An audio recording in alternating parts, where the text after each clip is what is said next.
What's going on, guys? Welcome back to RC4wd. Back again with the new 85. I keep forgetting the year. 85 single cab Toyota from RC4 drive. We're gonna start looking at suspension mods. I'm not ready to get into electronics on this one yet, because I don't have enough electronics to give to this one at the moment. You see, I've got the 82 out in the background. So these chassis are basically the same. They're both the same leaf under axle setup, and I'm basically just going to recreate what I did there here. I'm hoping it all works and jives. We'll see. I've got to try it at least. That one we did, we removed some of the leaf spring bracketry to flatten out the leaf and get the set a little lower. I changed shock locations. We're going to take a set of the front shock hoops. We're going to drill and tap a hole in the top. I had a lot of kickback on that on the other video. If you can at least just mark and drill a hole, you can bolt it through and move your shock up, because right now they don't have a whole lot of up travel. So we need to move that shock top end up. But with these engine bays that these trucks have now, we don't have as much space. Used to, we would get the longer hoops from the Grande 2 kit, and it'd give you 2 more mounting holes at a higher height. But now we've got the scale engine bays, and we're just limited on space. So this will allow us to keep everything in the inner fender area without having metal supports come up and interfere with our scale motor.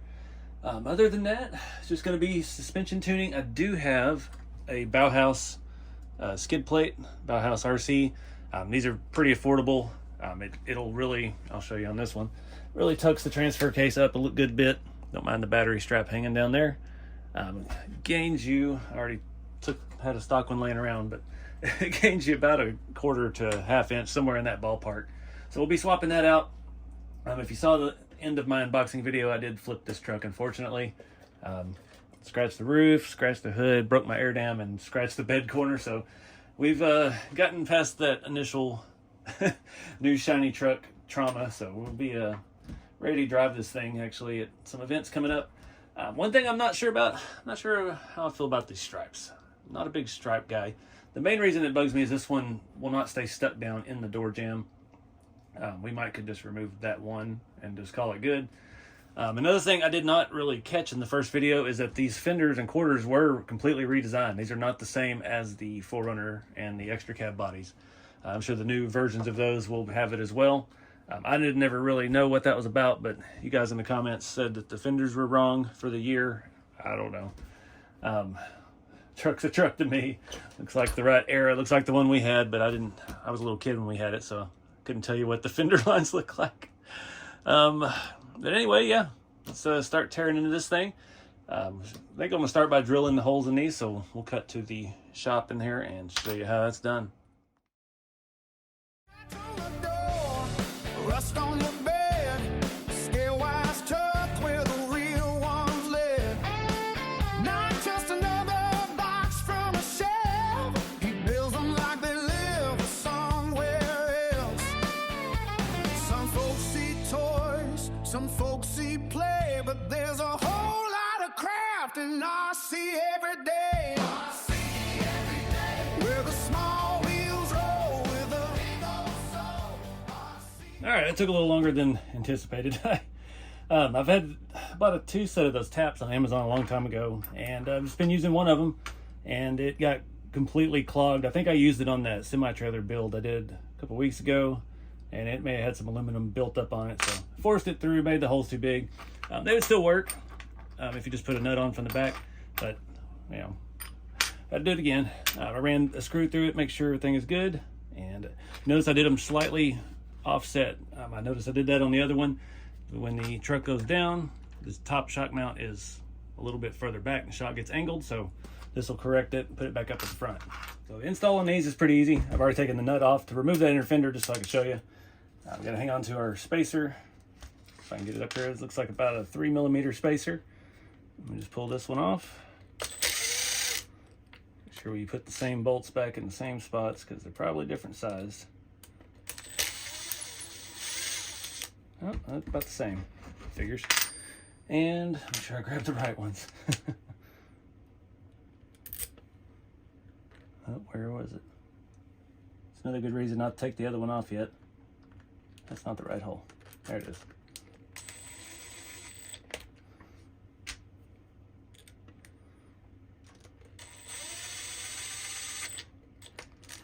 All right, so now our shock can go all the way up there. And I do still want to run the spacer on it.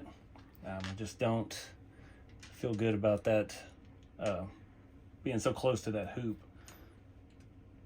Honestly, it probably would work just fine, but or we could even run a smaller spacer, but we're gonna do some tests first to see how this all works. We gotta get the rest of the front suspension changed so this all makes sense. Probably should Loctite that while we're here.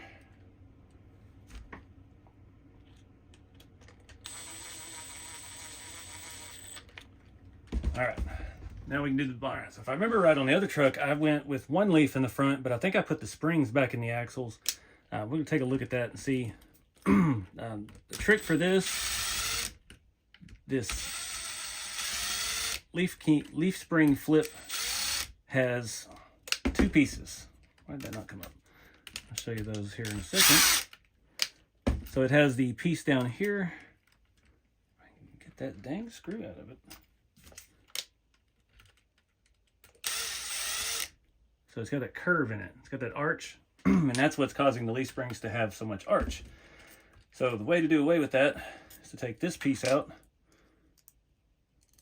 I'm gonna go ahead and keep the second leaf on there for now. We may have to come back and change it. Go ahead and get that lined up, get that lined up. And then we're gonna put these two together so it's flat on the bottom.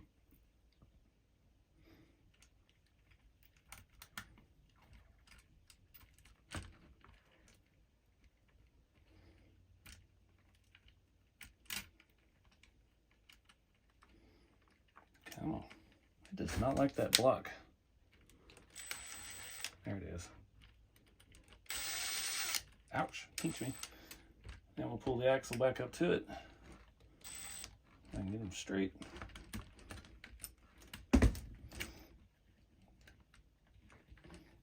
It's so uncooperative.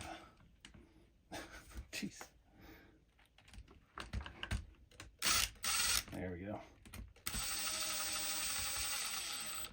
Just gonna snug all this up for now. Boom. So now you can see how much lower that side's setting than the other side. And we still have up travel with the shock, and we have a little bit of down travel.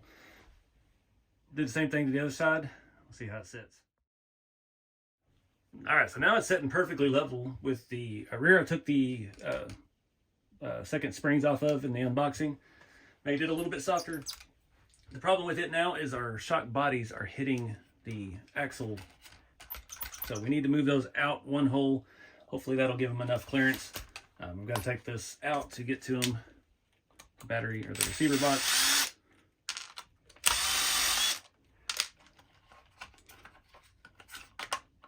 If it would stay out of the way. See if we can get around that. Move out one hole and see how it looks. There you go. All right, so it's going all the way down before it hits. Check side to side. See over here, it's hitting right now. So we'll give this a test before we take those little plates off of the rear axle like we just did on the front.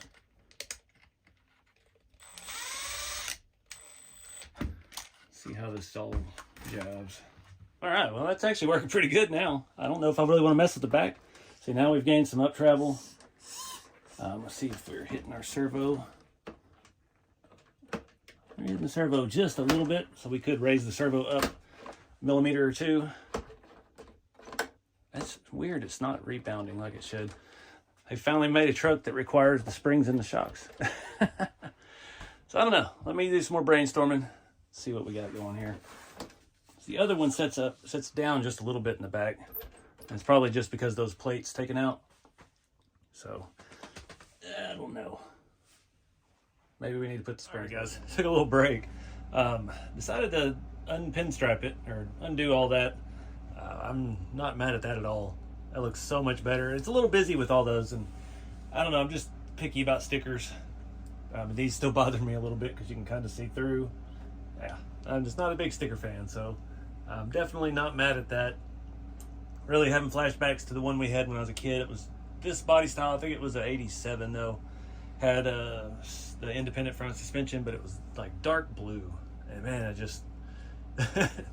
After sitting there and taking off all the stripes and seeing the lines again, it's like, yeah, that brings back a lot of memories. I was a little kid. It's the first time I ever went mudding. So anyways, gonna pop the body back off. I've got some springs here. These were the extra springs that came with the truck. We're gonna cut these down if I don't lose it. Cut them down. I'm pretty sure that's what I did on the front of that one. I haven't gone back and watched the video again. When we pulled those out of the front shocks, they were about that much. Come on, they were sticking out about 2 to 3 coils past the edge of the shock, so they had that much compression just out of the box. So I think we cut, 3 or 4 coils off of them, throw them back in. It'll allow it to droop to where we need it to set, still give us the up travel and give us a little more resistance going down. This body is a little heavier than the other one. I don't know what all it is, probably the doors, and it's a little bit thicker material than these beds were. It's a little bit thicker all around. The opening doors and the interior's got a little more going on with it. I think the engine bay's got a little more going on with it too. So I think that may do the trick. What else was I going to mess with? There was something else I was going to do. Now I forgot. Well, we'll just keep tinkering and see what we get. All right, guys. Moving on to the... I did put the springs in. Let me show you that real quick. I tried to cut just a tiny little bit off at first. Cut 3 coils, and it ended up cutting that much more off. So we cut those springs a little more than half, and it feels good. I'm not happy with how that feels up front now. Get all that out of the way. Changing out this boat anchor. I've got this Bauhaus skid plate. The new body mounts really get in the way here. I was thinking, okay, well, I can remove the the sliders because I'm not a huge fan of those. And I grabbed my slider tool, which I checked on some screws here. Fits. Stripped. Yeah, so not gonna be able to get those at an angle. But anyway, I was able to snake through and get at these with the long drill bit. So I was able to get this out. I'm hoping we can get everything to line up and jive nice. We've got to work around these wires. And now there's gunshots going off outside. Fantastic. Hold it from underneath.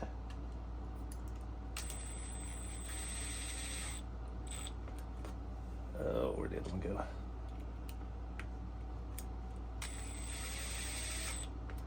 All right, now hopefully we can fish this back through.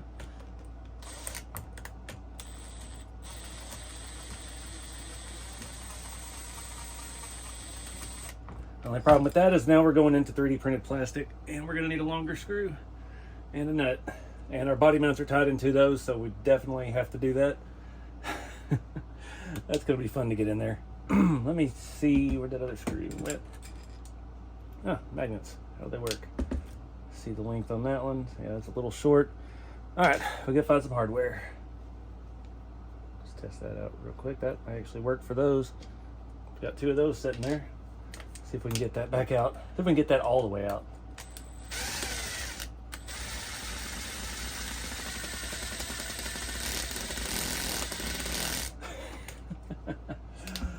Don't know if there's enough room in there for that.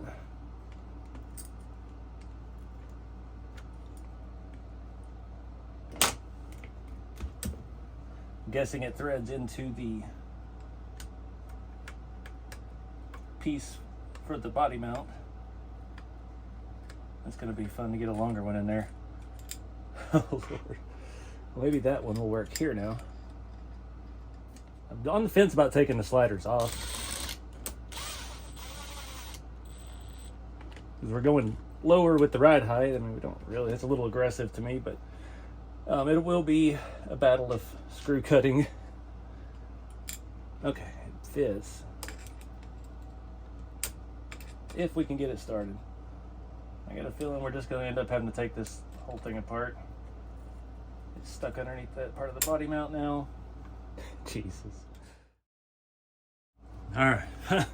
Got those off. I could only not get one of them. The rest of them finally came out.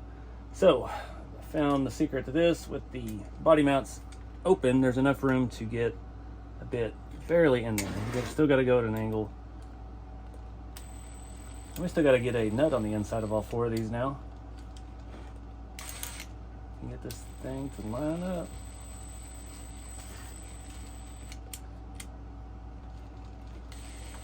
Just did it once. Oh, there we go. All right. Not perfect, but that'll get the job done. I got a few right here. See if we can get them started. Now I get to see what it looks like without the body mounts, or the sliders on it, I mean. Now I gotta try to find... Oh, Lord. All right, give me a minute. The minute I turn the camera off, it all goes just fine. So we'll see. I've already got it on there on this side. Perfect. Almost. Come on. All right. Goodness. Two more. All right, so now it's done. You can see, tuck things up quite a bit. Happy with that. You can see the body mount's a lot better now without the sliders in the way. It's a really simple design. Just locks a quarter of that little rectangle on both sides. Oh. Yep. Got one little like detent in there that locks it into place. Super simple. I'm still on the fence about taking those flat parts, those arch parts out of the rear leaf springs. Let's put the body back on and see how it all sits now with our new front springs. See if we really need the back to go down anymore. Give it a little shine job after taking the stickers off. Those did leave a little bit of residue on there. So just FYI, if you're gonna do it as soon as you get it. I am having some issues getting something to fall into place. It's probably one of our wires stuck back there.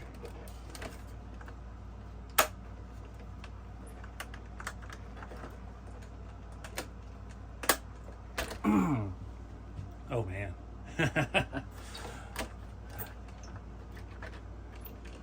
So the front feels pretty stiff. I'm comparing it to my other one. Feels pretty close to the same. I don't know if I want to mess with the back. It's working pretty good now. It's dead level. Looks just like the one we had when I was a kid. The stance. The tires poked out about the same amount. We had those, what were they? They were the ones that had the black with the holes with the screws all around and the chrome ring. Just the discount tire special. Nothing fancy, but it's feeling a lot better now. All right, guys. I think that's gonna wrap this video up.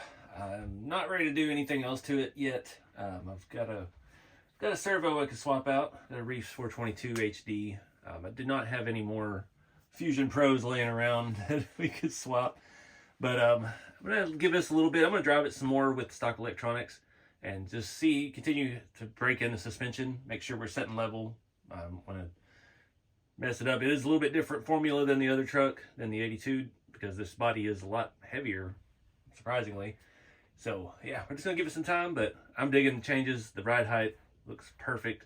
I'm digging it without the stickers a whole lot. So appreciate you guys watching, and get out there and have some fun with the hobby. Keep it scaled. I'll see y'all next time. Every day, from the workbench live to the trailhead road, a teen of pain and a steady hand. Little trucks doing what big trucks can. One more build, one more run, one more story on the way.